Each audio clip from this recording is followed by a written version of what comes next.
This video today is going to be more pointed towards the first-time gun buyers, but I would appreciate if the more experienced people would watch this video and maybe put something in the comments that I missed, because I guarantee it I am.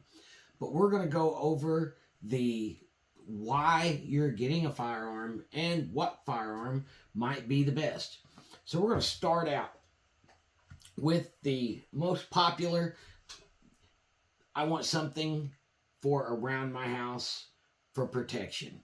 In that case, I would recommend the full-size or duty-size firearm, whether it be a revolver or a semi-automatic. This here is a Gerson Regard MC. It is a Beretta 92 clone, but you've got your Glock 17, your full-size M&Ps, your full-size 320s, your Canics. There's so many good ones out there that I'm going to miss a few if I even do try to name them all. Now, the pros of having a full-size gun: you're not going to be carrying it. You're going to leave it in your drawer at your house for home protection. The pros of this are they are easier to shoot. They have a longer sight radius. They have a longer barrel. They have high capacity mags. So with that longer barrel, you're going to be able to squeeze out all the velocity of whatever good self-defense ammo you have. That longer sight radius, it's going to be easier to make hits. All that ammo is going to make up for the fact that you probably going to miss sometimes whenever you are got that tunnel vision and you're scared and things are happening way too fast. Most of these full-size guns have some kind of a light rail attached, so you can put a light on there if you want to. A lot of experts recommend having a light on the gun that you're going to use for home protection.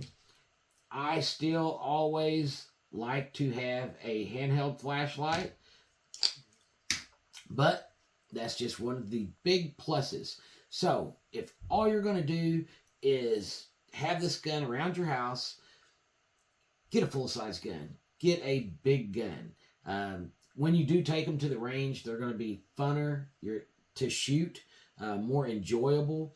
And like I said, there's just so many cons.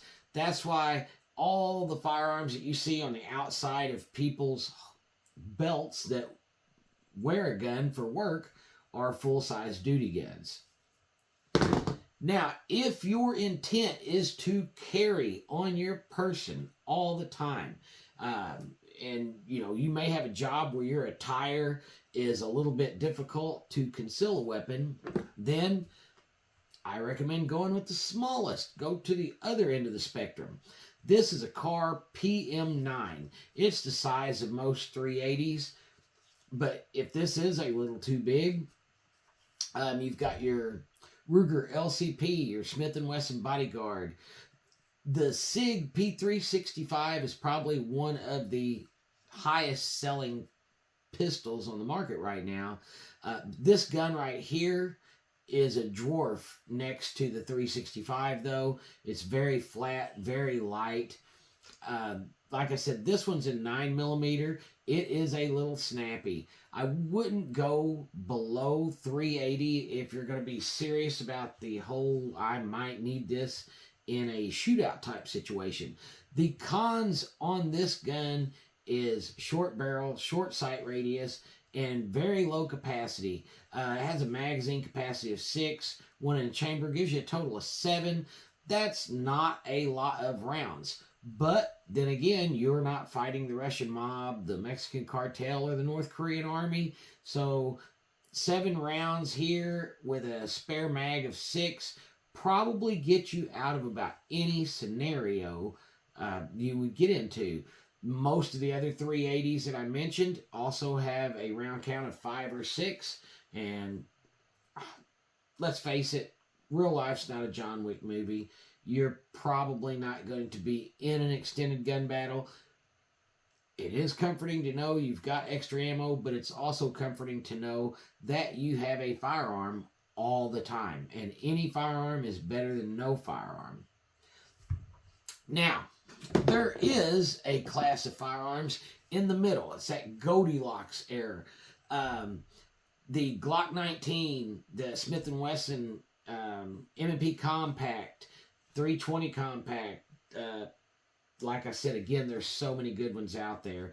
This is the CZP07. It's approximately the same size as a Glock 19.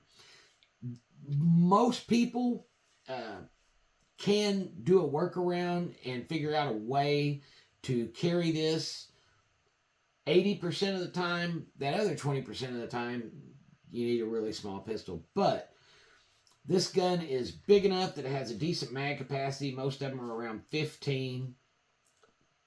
It has about a 4-inch barrel. This one's a little shorter than 4 inches, actually.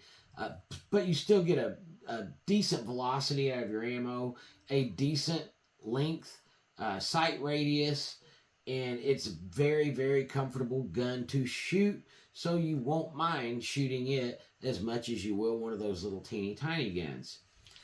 There's so many good holsters on the market today to make carrying a gun like this possible.